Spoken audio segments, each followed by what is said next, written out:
Margaret slammed her hands on the table, making the crystal glasses shake. "You're nothing but a gold digger taking advantage of my son," she shouted, her voice echoing through the dining room. In an instant, our peaceful family dinner turned into chaos. I'm Olivia, 29 years old, and I was watching my mother-in-law of 3 years completely lose control in front of everyone. The carefully prepared Sunday roast sat untouched as Margaret continued her rant. "Mom, please," my husband James tried to interrupt, but she silenced him with a sharp wave of her manicured hand. "No, I've kept quiet long enough." She grabbed my plate and threw it across the table, sending food flying. "I want you out of my house and away from my son." Now, I stayed calm, though my heart pounded. I had learned that reacting only gave Margaret more power.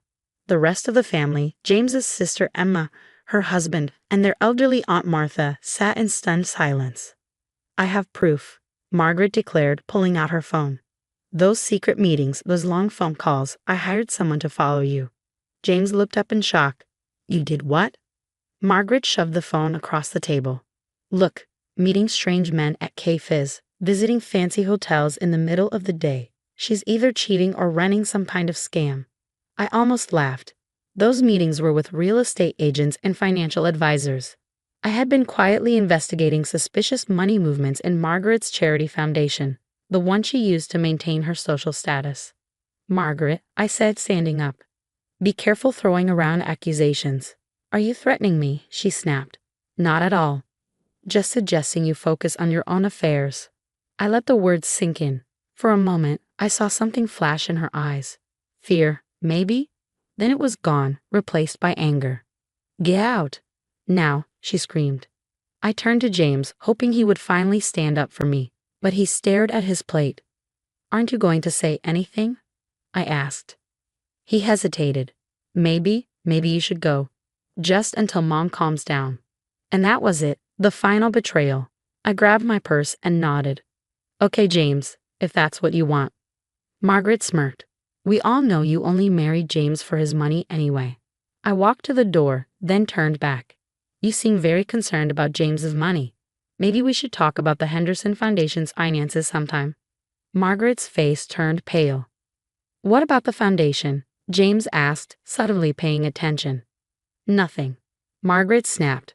"She's just trying to cause trouble." I didn't wait for more. I walked out into the cool evening air, hearing Margaret spin her story behind me. She would paint herself as the loving mother protecting her son from a scheming wife.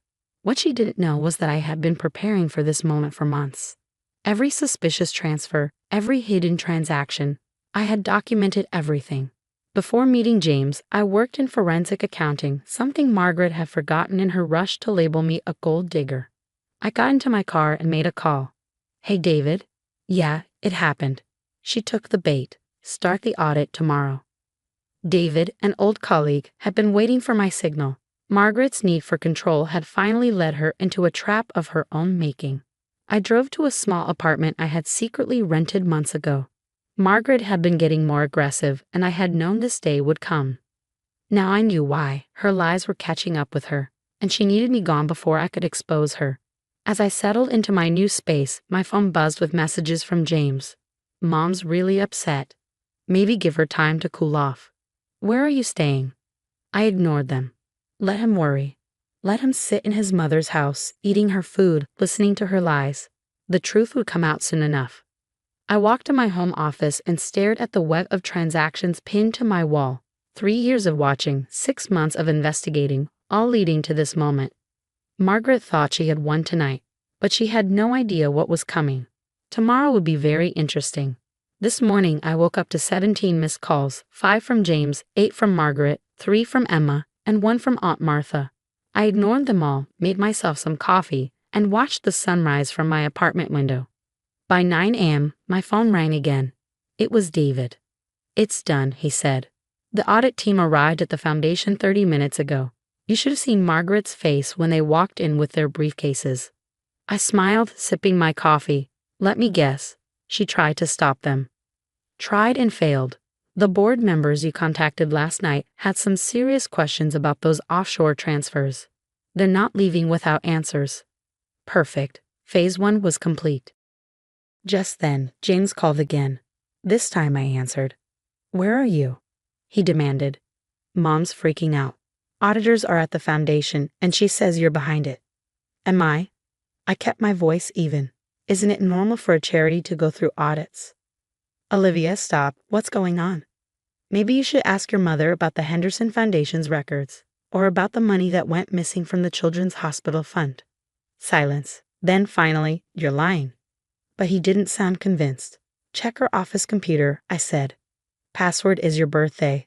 Look for a folder called Personal Projects. Everything you need is there. I hung up before he could respond. James had spent his life taking the easy way out, letting his mother control everything. Now he had to face the truth. Around noon, Emma knocked on my door. I wasn't surprised. She had always been smart enough to keep a spare key to her mother's filing cabinet. I found the documents, she said quietly.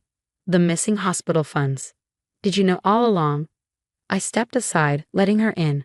She looked pale, shaken. I started suspecting 6 months ago, I admitted. Why didn't you say anything? Would you have believed me over your mother? She sat down, running her hands through her hair. No, probably not. God, Olivia. She stole from sick children. She used foundation money for her shopping, her vacations, and made sure everyone saw her as a generous philanthropist while doing it. Emma swallowed hard. The hospital wing, the one in Dad's memory. She used that money to buy her beach house, didn't she? I nodded. Their father had left the foundation in Margaret's care, trusting her to do good. Instead, she had drained its accounts to fund her lifestyle. My phone buzzed. A message from David. Systematic fraud over 3 years. Board voting to involve authorities. And trying to destroy documents. Too late for that. I had copies of everything. Emma's voice was barely above a whisper. She's going to lose everything, isn't she? The foundation, her reputation, probably her freedom. She looked at me, eyes filled with something between sadness and realization. And James? Did you do this to hurt him too? I turned to the window. I did this because it was right. Your mother stole from people who needed help, all while calling me a gold digger. Emma let out a slow breath. James went to the foundation this morning. After the auditors arrived, I've never seen him so angry. At me? At Mom. He caught her trying to delete files. That's when he finally understood. My phone buzzed again, Margaret. I declined the call. Emma sighed. She's been calling you all morning. Begging, threatening. She wants you to stop the audit. It's too late. I know. Emma stood. I should get back. The board wants to meet with the family. Will you? Come home. Home. That word didn't feel right anymore. Not yet, I said. James needs to figure some things out first. After she left, I sat at my desk, preparing the final step. Margaret had built her life on lies and stolen money. Now the truth was coming for her. My phone buzzed again. A text from James. I'm sorry. I should have listened. Can we talk? I stared at the message for a moment, then set my phone aside. Some conversations could wait. There was still work to be done. Margaret thought she had won when she threw me out of her house. She had no idea she had just set everything in motion. Tomorrow, the board would decide the foundation's future, and Margaret would finally learn, sometimes, the people you underestimate are the ones you should fear the most. 3 months later, I sat in a courtroom and watched as Margaret was led away in handcuffs. The judge had been firm, 8 years in prison for fraud and embezzlement. Her expensive clothes and perfect hair couldn't hide the defeat on her face.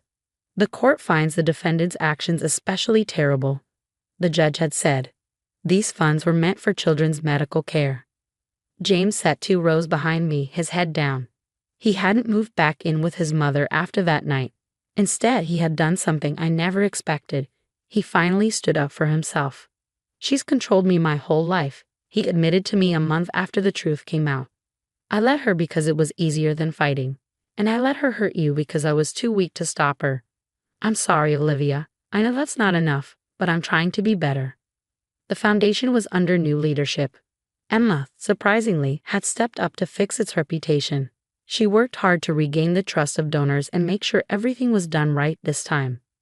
As people left the courtroom, Aunt Martha caught my eye. She had been the first family member to reach out after Margaret's crimes were exposed. I always knew that woman was trouble. She had told me over tea. The way she treated you, it wasn't right. But you, my dear, you handled it beautifully.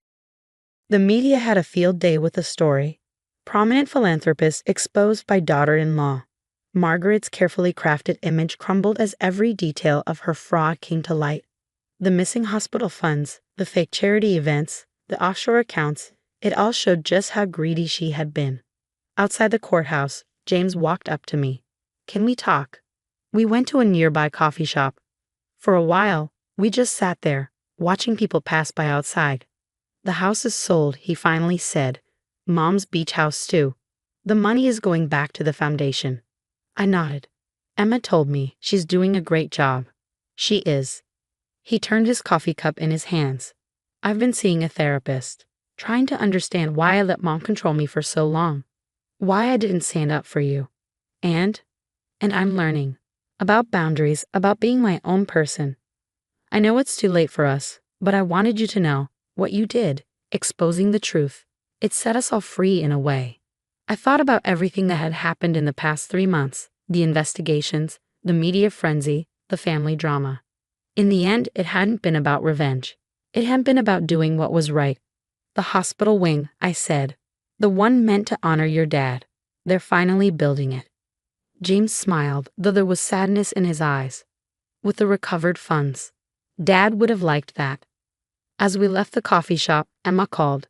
"They found more documents in Mom's storage unit. Looks like she was stealing from Dad's company even before he died." "Are you okay?" I asked.